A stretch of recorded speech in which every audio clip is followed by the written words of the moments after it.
तो अजय देवगन की son of Sardar film अभी शुरू हुए मुश्किल से 2 हफ्ते ही बीते होंगे। यूके में इसकी शूटिंग शुरू है, लेकिन इन 2 हफ्तों के भीतर ये फिल्म कंट्रोवर्सी का शिकार हो चुकी है। एक वक्त में हमें ये समझ में आया कि संजय दत्त को निकाल के रवि किशन को लिया गया, ये खबरें सुनने को आई। और उसके बाद अब हम ये सुनने में आ रहा है कि इस फिल्म से विजय राज को निकाल दिया गया है 30 मिनट के अंदर। अब आप सोचोगे माजरा क्या है। तो कुमार मंगत साहब का ये कहना है, जो इस फिल्म के को प्रोड्यूसर है और अजय देवगन की काफ़ी खास है, कि विजय राज सेट पर आए यूके में। इंडिया से उन्हें बुलाया गया फिल्म के शूट के लिए और उन्होंने मुलाकात अजय देवगन से नहीं की।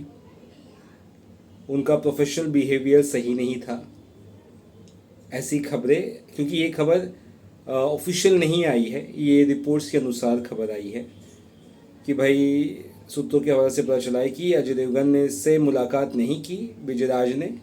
और यहाँ तक कहा गया कि विजय राज ऐसे कमरे चाह रहे थे जो काफ़ी बड़े हो, क्योंकि वहाँ पे हर एक जो लोग रह रहे हैं उसका जैसे पर नाइट एक रूम का चार्ज 45,000 है।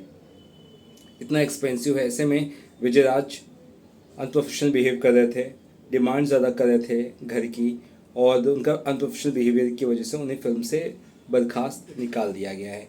ये रिपोर्ट्स के अनुसार बात सामने आई है और कहा है कि ये सब चीज़ें कुमार मंगत पाठक के द्वारा कही गई है। वहीं आज न्यूज़ ये आई कि विजय राज ने इस पर अपनी बातें साफ और स्पष्ट तरीके से कही है। उन्होंने ये कहा कि मैं फिल्म के सेट पर गया, फिल्म के सेट पर जैसे मैंने पहुंचा तो मैंने डायरेक्टर से हेलो हाय किया, मैंने रवि किशन से बात की। अजय देवगन मेरे से 25 मीटर दूर खड़े थे। अजय देवगन शायद बिज़ी थे, तो इसलिए मैंने उन्हें डिस्टर्ब नहीं किया और मैं अपना जो चीज़ें हैं, जो काम है, जो भी चीज़ें हैं वो कर रहा था, मैं बैठा था। फिर अचानक फिल्म के प्रोड्यूसर कुमार मंगत पाठक ने कहा कि आपको इस फिल्म से निकाल दिया जाता है। वहीं कुमार मंगत का ये भी कहना है कि जो मैंने एडवांस फीस दी थी विजय राज को, वो उन्होंने देने से इनकार कर रहे थे।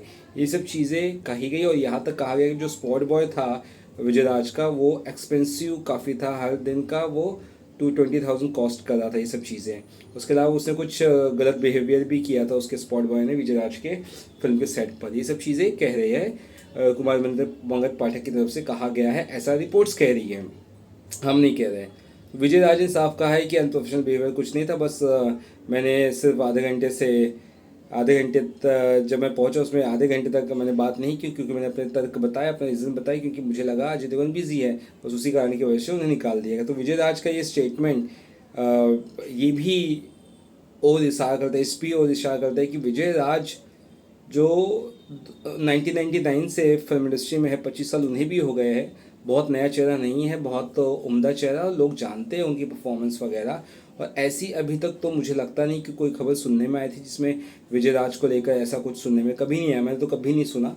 हालांकि उनका जो व्यवहार है, जो उनका एक ज़बान के हल्के से कड़क है, लेकिन वो दिल के बहुत नरम है जितना समझ में आता है। और ऐसा कोई बहुत ए लिस्टर वाला एक्टर तो नहीं है जैसे अजय देवगन है या अक्षय कुमार है या उस तरह के। तो मुझे नहीं लगता है कि ये इस तरह का कोई नाटक करेगा। ऐसे ही आपको याद होगा सुनने में आया था जब चंदू चैंपियन की हीरो कार्तिक आर्यन ने दोस्ताना 2 से उन्हें निकाल दिया गया था करण जौहर की फिल्म से। ये सब सुनने में आया था उस दौरान भी, अगर आपको याद होगा तो। वैसे कुछ यहाँ पर भी सुनने में आ रहा है। इसमें कौन सच है कौन नहीं ये तो नहीं पता, लेकिन विजय राज ने अपना स्टेटमेंट साफ दे दिया है कि इसमें भाई मेरी कोई गलती नहीं है। तो दोस्तों मुझे अब समझ में ये नहीं आ रहा है कि ये चीज़ें फिल्म के फेवर में जाएगी कि नहीं। मुझे लगता है ये चीज़ ना फिल्म के फेवर में जाएगी ना विजय राज के फेवर में जाएगी, और विजय राज आगे से कभी अजय देवगन के साथ काम नहीं करेंगे। और आपको याद होगा विजय राज और अजय देवगन एक ही फिल्म में साथ में थे, जिसका नाम था आलिया भट्ट की कौन सी फिल्म थी, हीरा मंडी के पहले वाली एक फिल्म आई थी ना, उसमें उसमें साथ में थे। ये आपको याद, संजय लीला भंसाली, फिर आप समझिए मेरा नाम याद नहीं आ रहा अभी। तो कुल मिलाकर बात यह है कि ये सब चीज़ें सही नहीं है और बहुत गलत है। और विजय राज के साथ ऐसा जो हुआ है ये, या जो भी चीज़ें हुआ है, ये कहीं ना कहीं आपसी मनमुटाव है, इसे सॉल्व कर दिया जाना चाहिए था। लेकिन ये बात अगर न्यूज़ मीडिया में आ गई है तो सीधी सी बात है, ये सही नहीं है और ये गलत है। साउथ में ऐसा हम बहुत कम सुनते हैं और बिल्कुल वैसे ही बॉलीवुड में भी होना चाहिए, क्योंकि अपने पैर पे खुद ही कुल्हाड़ी मार रहे हैं। और अभी कहा जा रहा है कि विजय राज की जगह संजय मिश्रा को ले लिया गया इस फिल्म में। दोस्तों, इस पूरी कंट्रोवर्सी को लेकर आपकी क्या राय है सन ऑफ सरदार 2 से जुड़ी हुई, जरूर बताइएगा। वीडियो अच्छा लगा चैनल को जरूर सब्सक्राइब करिएगा।